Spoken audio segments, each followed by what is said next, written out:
En el nombre del Padre, y del Hijo, y del Espíritu Santo. Amén. Buenas y santas, queridos amigos de la tele, nuevamente juntos con nuestros temas de fe cristiana, ahora con el Catecismo de la Iglesia Católica. Estamos viendo la segunda parte del Catecismo que se refiere a la celebración del misterio cristiano. Y comenzamos la semana pasada y recordemos entonces que decíamos que la palabra liturgia habitualmente se utiliza para denominar al conjunto de celebraciones que se realizan en la Iglesia, ¿no? La Iglesia celebra en su liturgia principalmente el misterio pascual de Cristo, o sea, su pasión, su muerte y su resurrección con las que nos ganó la salvación. Y esta liturgia, que es obra de Cristo, pero es también obra de la Iglesia. Nuestro Señor ha querido continuar su obra de redención a través de la Iglesia. Nuestro Señor Jesucristo quiere actuar especialmente a través de la liturgia y en los sacramentos que dejó la Iglesia. Y repetimos como idea fundamental de la semana pasada, nuestro Señor está presente en su Iglesia principalmente en los actos litúrgicos y así lleva a cabo su obra de salvación. ¿Y qué vamos a ver hoy? Hoy comenzamos entonces a ver el misterio pascual, o sea, la pasión, muerte y resurrección del Señor en el tiempo de la Iglesia, y veremos cómo la liturgia es obra de la Santísima Trinidad, o sea, es obra del Padre, es obra del Hijo y es obra del Espíritu Santo.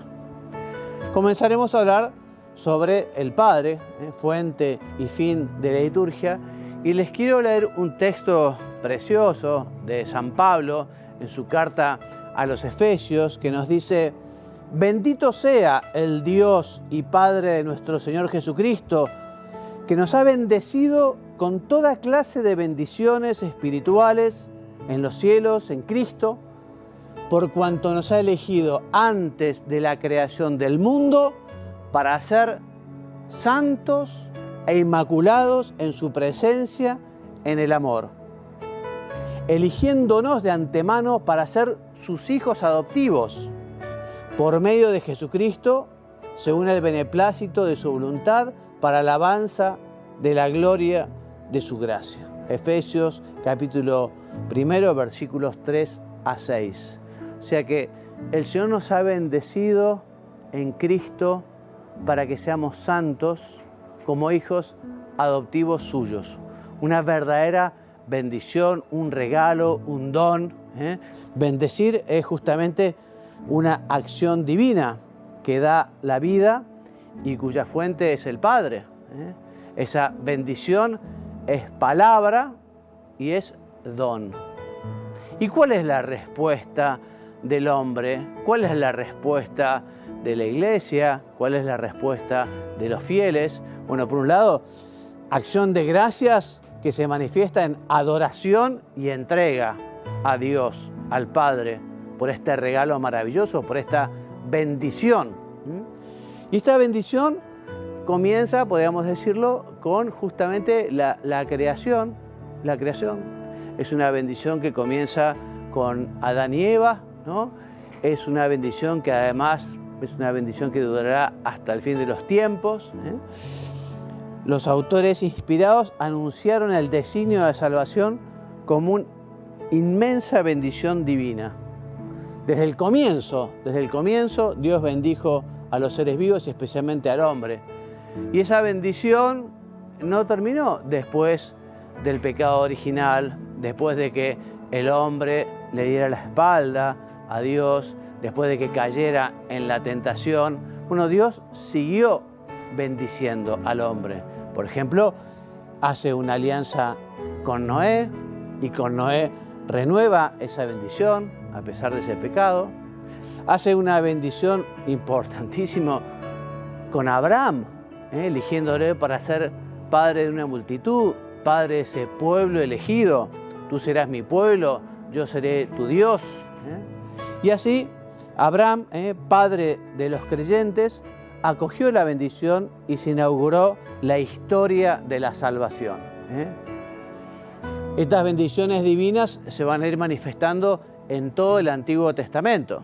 Ya decíamos, desde el comienzo con la creación, no se cortó y continuó con Adán, con Abraham, pero después se manifiesta en el nacimiento de Isaac, en la salida de Egipto, en aquel éxodo, después de haber celebrado la Pascua, ese don que le da a Dios, la tierra prometida, la elección de David, la presencia de Dios en el templo, ese exilio tremendo del pueblo elegido, pero también purificador, ¿no?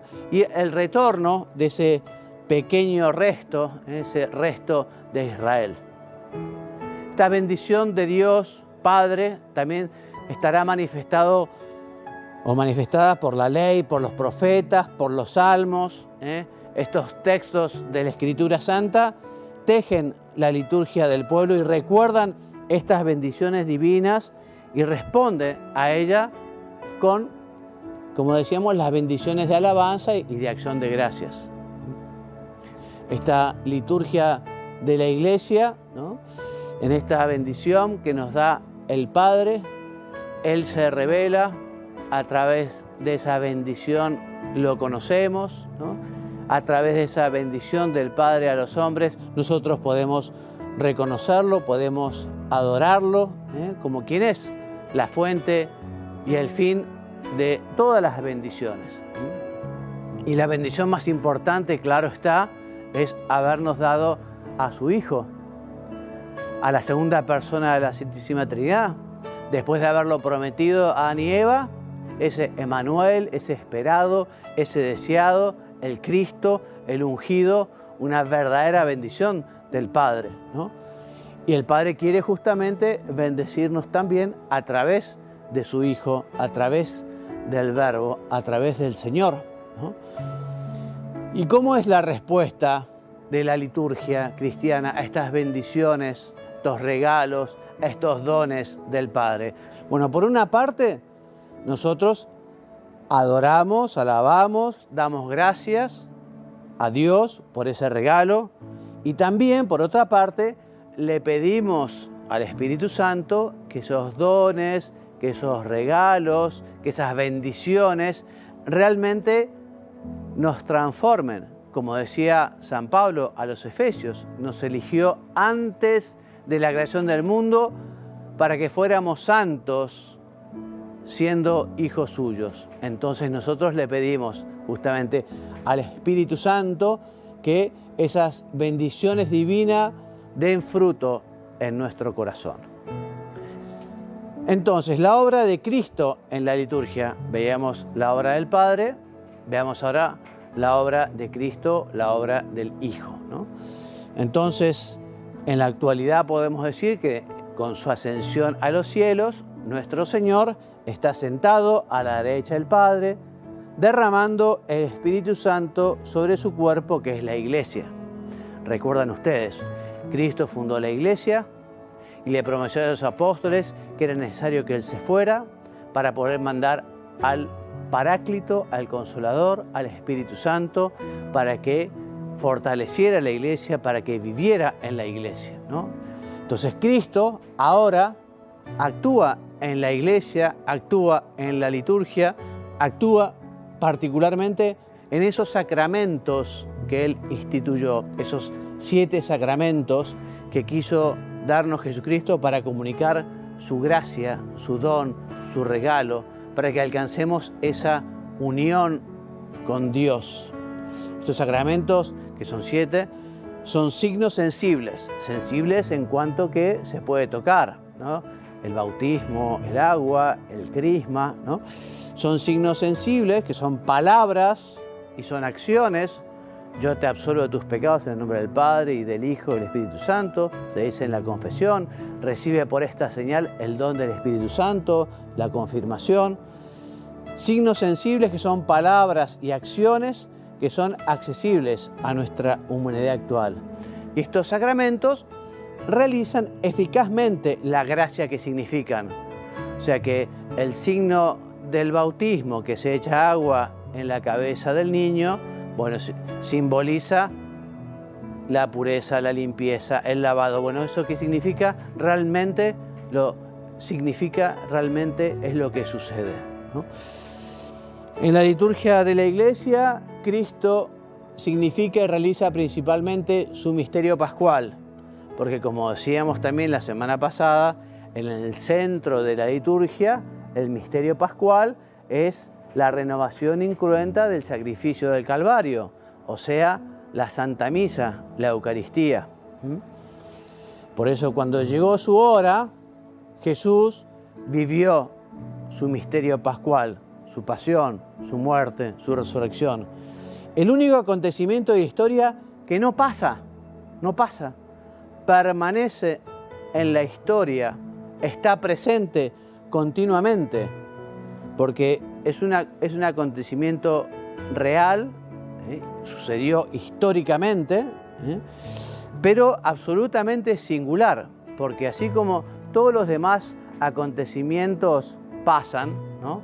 Y hablábamos, por ejemplo, de las efemérides, por ejemplo, las efemérides patriotas, ¿no? O sea, recordamos el Día de la Independencia, recordamos las fechas más importantes, pero bueno, como acontecimientos que sucedieron, acontecimientos del pasado. En cambio, el santo sacrificio de la misa permanece. Este misterio pascual de Cristo, dice, participa de la eternidad divina, y domina así todos los tiempos y en ellos se mantiene presente. Este acontecimiento de la cruz y de la resurrección permanece y atrae todo hacia la vida. Esa pasión, muerte en la cruz, resurrección, digamos, es lo más importante que ha sucedido en la historia de la humanidad.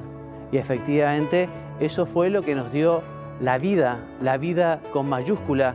El hombre estaba muerto al pecado, el hombre estaba muerto a la gracia, y por Jesucristo el hombre puede heredar la vida eterna, puede heredar el cielo, puede gozar de la bienaventuranza eterna. Bueno, y antes de ver, estamos viendo la liturgia desde la perspectiva de Cristo, ¿no? Dijimos que es obra del Padre, obra del Hijo y obra del Espíritu Santo. Ahora, después del corte, vamos a hablar cómo efectivamente esta obra de Cristo ya comienza desde la Iglesia de los Apóstoles.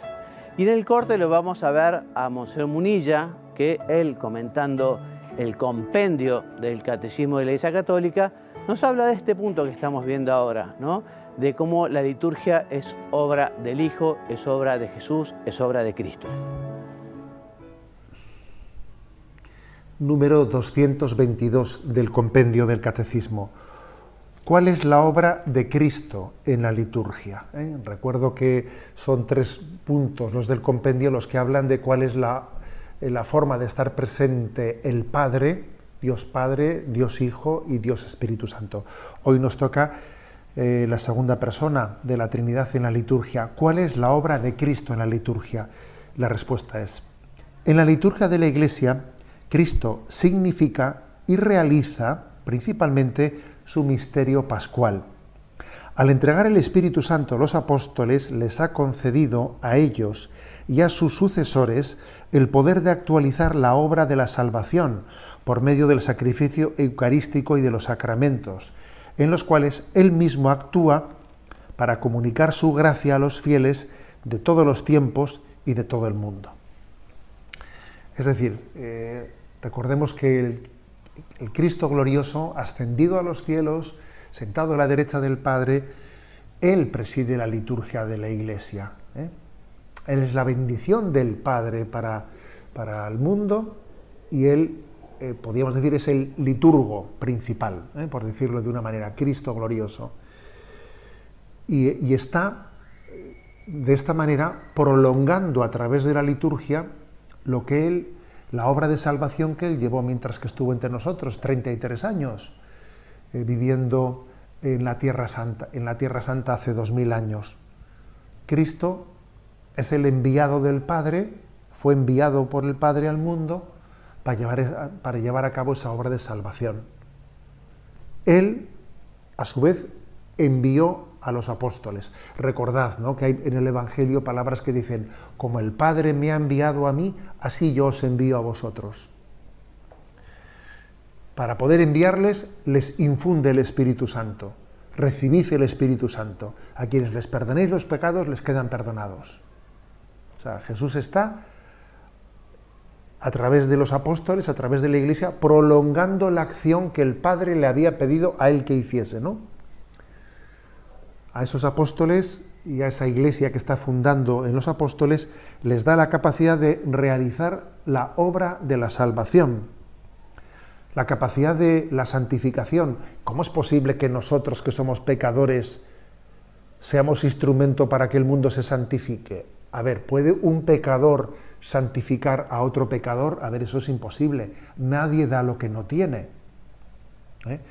La única explicación posible, como os podéis imaginar, es porque en esa obra de santificación Cristo no se ha ausentado, sino que sigue presente. Sigue presente. Y entonces, no es decir que Cristo hizo esto, santificó el mundo, esos 33 años que estuvo, hace 2000 años, luego Él se fue, y ahora que él ya está ausente, ahora nosotros seguimos adelante. No, si eso fuese así, la obra de la Iglesia ni santificaría ni haría nada, porque como he dicho, pues un pecador no puede hacer que otro pecador sea santo o se santifique, no. Es que Cristo sigue presente en la acción de su Iglesia. Sigue presente, ¿no? Os pongo unos ejemplos.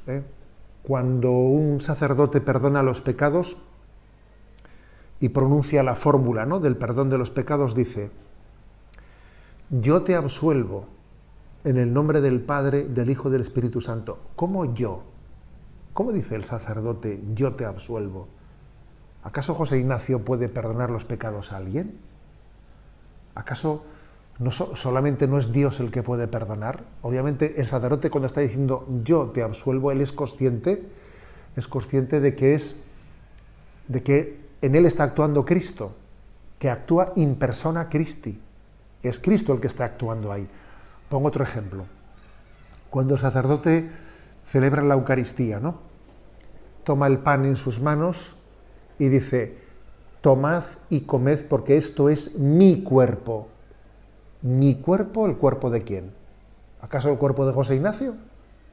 No, es el cuerpo de Cristo. Pues la palabra mi cuerpo la he dicho yo. Es que esa frase, ese momento, el sacerdote lo está pronunciando en nombre de Cristo. Es decir, la presencia de Cristo en la liturgia de la Iglesia es continua. No es que Cristo pusiese en marcha la Iglesia y se ausentase. No. Sino que Cristo continúa presente, ¿no?, en la acción de la Iglesia. No digamos nada en las especies sacramentales.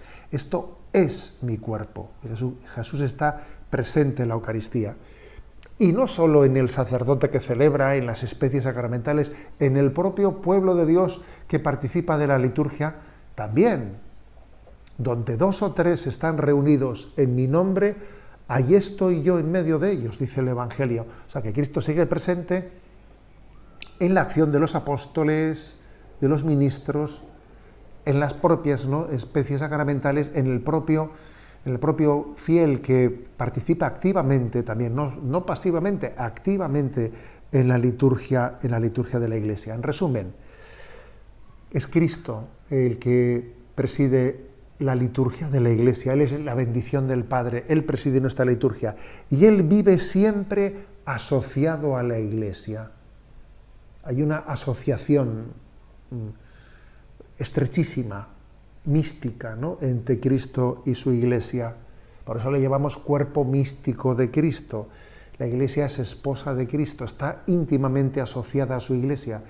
Y en la misma acción de la Iglesia se hace presente la obra de santificación de Jesucristo.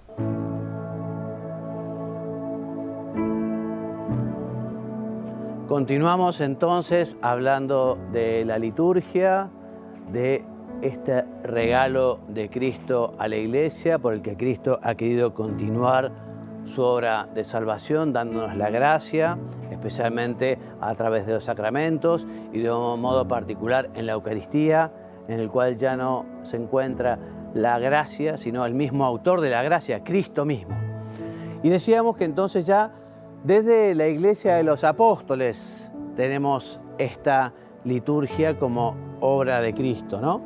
Entonces, Jesucristo, recuerdan ustedes, cuando subió a los cielos, lo cuenta Mateo en su versículo 28, como despedida, les dice, bueno, vayan por todo el mundo, vayan y prediquen y enseñen en nombre del Padre y del Hijo y del Espíritu Santo, amén. Ese envío, ¿no?, que justamente es un envío para continuar la obra de la salvación, la obra de la redención. Esa es la misión de la Iglesia. La misión de la Iglesia es que las personas puedan alcanzar el cielo. La misión de la Iglesia es que los hombres puedan vivir eternamente gozando del paraíso, ¿no? Entonces Cristo confía a los apóstoles su poder de santificar y lo hace justamente, especialmente a través de los sacramentos, porque los ministros ordinarios del sacramento es el sacerdote, justamente, que recibe un sacramento que es el sacramento del orden sagrado, ¿no? Justamente ese sacramento que imprime carácter genera una particular identificación con Cristo y así se convierte en un instrumento idóneo para poder llevar esos sacramentos a los fieles, ¿no? Así se convirtieron en signos sacramentales de Cristo, los apóstoles y todos sus sucesores, ¿no?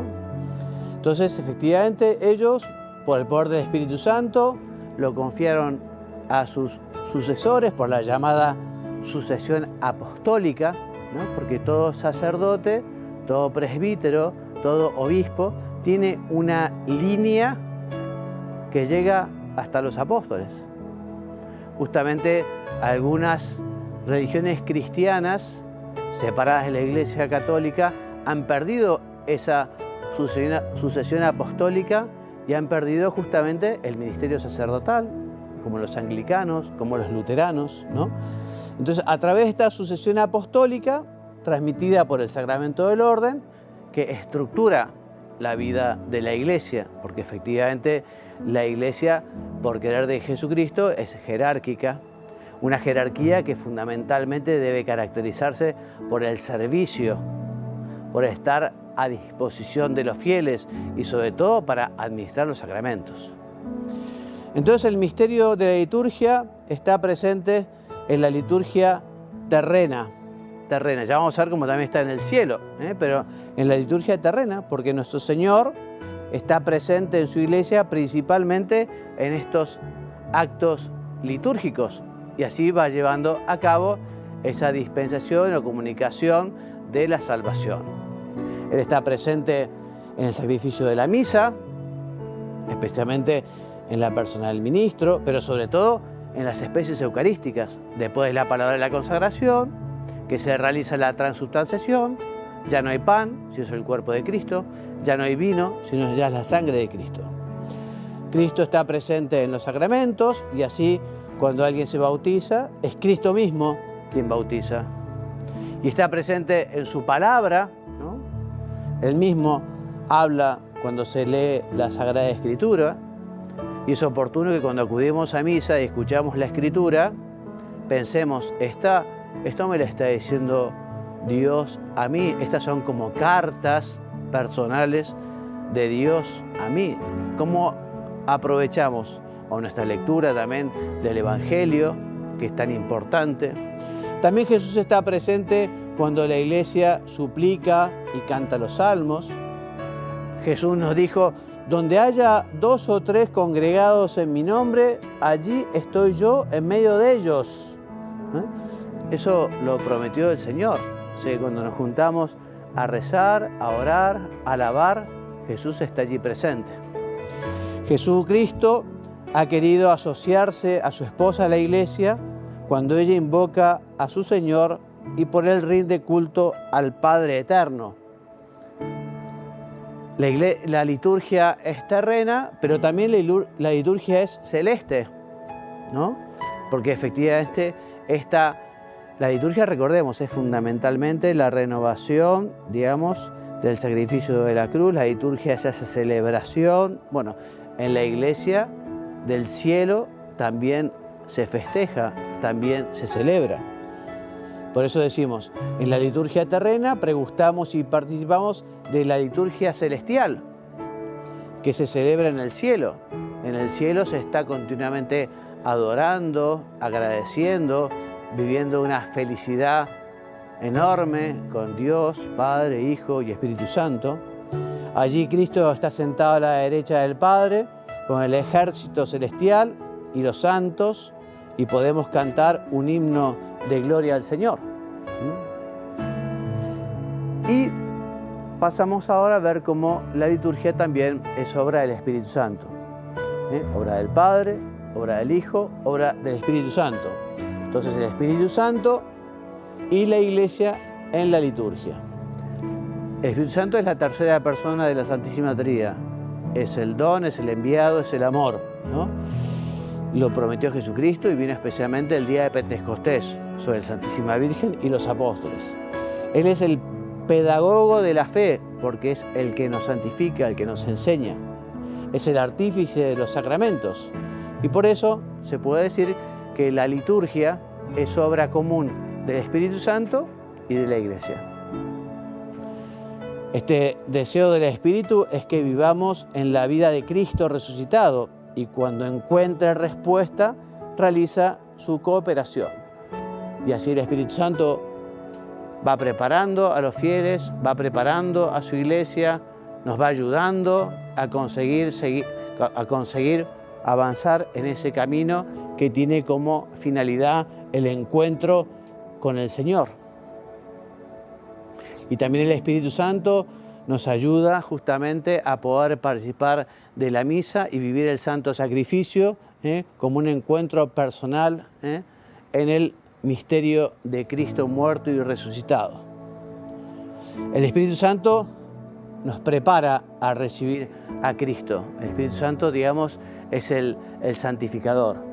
Y comenzó ya preparando el pueblo de Israel para la nueva alianza.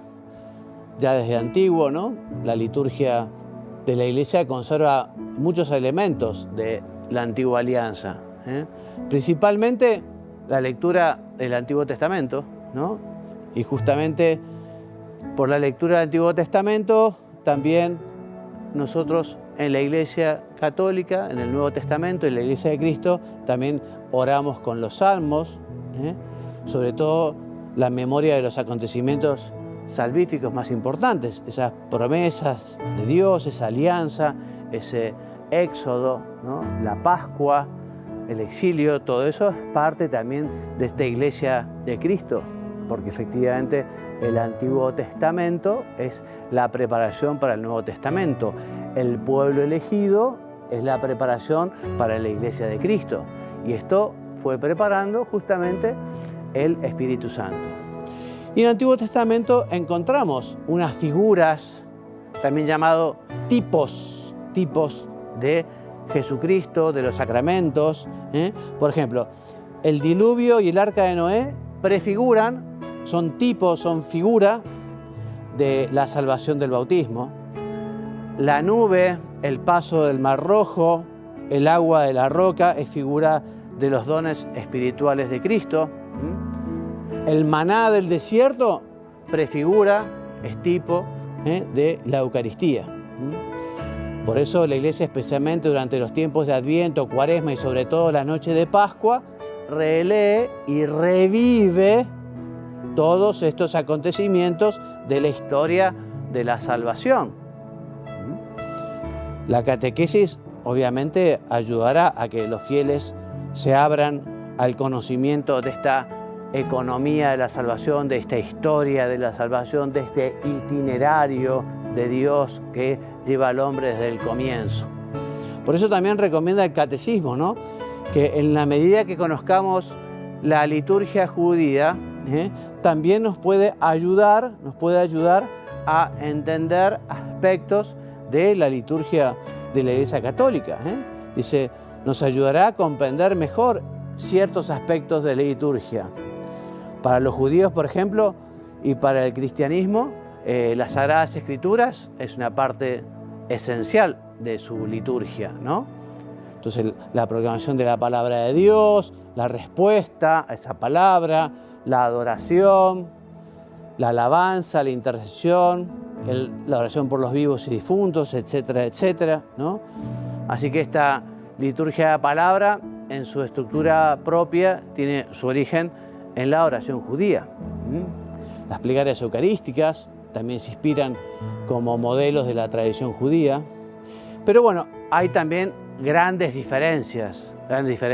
Por ejemplo, la Pascua judía es recordar justamente ese éxodo, esa liberación de Egipto, ese camino nuevo, ¿no? En cambio, la Pascua cristiana rememora justamente el misterio pascual, la muerte y resurrección de Cristo, ¿no? El Espíritu Santo también recuerda el misterio de Cristo, porque efectivamente el Espíritu Santo y la Iglesia cooperan en la manifestación de Cristo en su obra de salvación y en la liturgia. Principalmente, lo volvemos a repetir, en la Eucaristía, ¿no? Y análogamente en los demás sacramentos. Por eso la importancia de la Sagrada Escritura en la celebración litúrgica es máxima, ¿no? Y de ella tenemos que tomar, justamente, tomamos las lecturas, la homilía, los salmos, ¿no? Tan impregnados de este aliento de la Escritura. Tenemos que amar, leer, paladear, meditar, conseguir vivir la Escritura, ¿no? El Espíritu Santo también es quien nos da, según las disposiciones de cada uno, ese conocimiento de la palabra de Dios, porque nos va inspirando, nos va mostrando, nos va enseñando, ¿no? A través de las palabras, de las acciones, de los símbolos, de la celebración, ese Espíritu que actúa en el corazón del cristiano, en el corazón de los fieles, en el corazón de los hombres, ¿no? Muy bien, y así los que oyen y contemplan y realizan la celebración se van llenando de esa gracia, llenando de ese amor. Y para ir terminando, porque ya se va haciendo la hora, también les digo que justamente la liturgia de la palabra, el Espíritu Santo lo que hace es recordarnos, recordar, la palabra recuerdo, también se puede decir anamnesis, todo lo que Cristo ha hecho por nosotros, esas maravillas, ¿no? Y también el Espíritu Santo despierta la memoria de la Iglesia. Qué bueno que es recordar. Recordar quiere decir volver a pasar por el corazón, tantas bendiciones de Dios, tantos regalos. Por eso dice, además, la liturgia no solo recuerda esos acontecimientos, sino que también los actualiza, los hace presentes. Por eso este misterio pascual se celebra, no se repite, se actualiza, se hace presente, ¿no? Y también la llamada invocación sobre el Espíritu Santo, la llamada epíclesis, ¿no? Que la oración que dice el sacerdote suplicando al Espíritu Santo o suplicando al Padre que envíe al Espíritu Santo santificador, que lo envíe y que nos ayude a que efectivamente esas ofrendas se conviertan en el cuerpo y sangre de Cristo, y para que los fieles al recibirlos se conviertan ellos mismos en ofrenda viva a Dios, ¿no? Bueno, y vamos a terminar aquí porque para el próximo programa vamos a ver ya el número 2, que es el misterio pascual de los sacramentos en la Iglesia. Les quiero recordar que pueden encontrar ya los programas que vamos grabando en YouTube, en la página que tiene la tele. Allí hay una lista de reproducción y allí pueden encontrar temas de fe católica. Así que me despido hasta la próxima con la bendición. Que Dios los bendiga y los haga muy santos. Amén.